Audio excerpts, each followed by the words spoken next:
नाज़रीन, सिंध अंदर monster monsoon लखें घर, कारोबारी जायूं, तालीमी इदारा, सेहत मरकज़, रोड रस्ता तबाह कया आहिनि। उते मुख़्तलिफ़ मज़हबनि सां तालुक़ रखंदड़ माण्हुनि जी इबादतगाहनि खे पिणु वॾो नुक़सानु पहुतो आहे। सागर ज़िले में पिणु केतिरा ई गिरजाघर अञा ताईं पाणीअ जे घेरे में आहिनि। वधीक तफ़सील हिन रिपोर्ट में।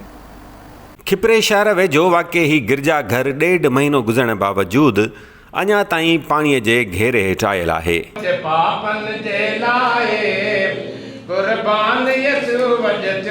रिकाउंसिलेशन चर्च खिपरो जो पादरी मेघराज आवाज़ न्यूज़ सां ॻाल्हाईंदे ॿुधाए थो त हुननि पंहिंजी मदद पाण तहत चर्च जे अहाते मां त पाणी कढाए वरितो आहे, पर गिरजाघर जे चौगिर्द अञा ताईं पाणी बीठल आहे। पहले जब इबादत तब डिस्टर्ब हुई थी जब मतलब बारिश हो रही थी और जब ये रास्ते वगैरह डूबे हुए थे, लेकिन ये पानी जो था वो मैंने अपनी मदद मैंने मतलब कि निकाला है तो ताकि ये रास्ता जो है वो थोड़ा क्लियर हो जाए।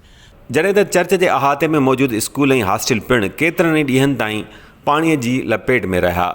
इधर हमारा हॉस्टल है, उसमें भी मैंने 5-6 दिन मैंने पानी निकाला, तब जाके वो हॉस्टल के बच्चे वहाँ हॉस्टल तकरीबन के 40 बच्चे हमारे हॉस्टल में रह रहे हैं, वो भी बड़ा स्कूल आने जाने के लिए भी उनके लिए बहुत बड़ा मुश्किल था। खिपरे में वाक़े चर्च जे अहाते अंदरि मौजूदु कच्चा घर ढही पट पइजी विया ऐं चर्च जी कॉलोनी अञा ताईं पाणी हेठि आयल आहे। यहाँ पे हमारे काफ़ी जो अंदर जो सेंटर में जो कच्चे मकान थे वो भी गिर गए हैं और यहाँ हमारी कॉलोनी भी है मेरी, उस कॉलोनी में भी वो अभी तक पूरी डूबी हुई और वो घर भी सारे गिरे हुए हैं। लेकिन आज तक हमारा गवर्नमेंट की तरफ से किसी ने भी कोई हमारा नुमाइंदा जो है वो हमारे पास ना आया, ना हमारा किन्ने ने। न रुगो सागर ज़िले पर पूरी सिंध अंदरि सवें चर्चिस पाणीअ जे घेरे हेठि अची विया आहिनि, जिन खे तमामु घणो नुक़सानु पहुतो आहे।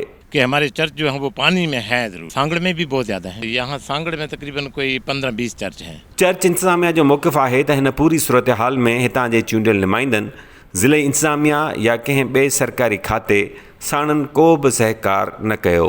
साथी रिपोर्टर असद शाह ऐं कैमरामैन यासिर कुरैशी सां गॾु इरफान अली बुगियो, आवाज़ न्यूज़ खिपरो।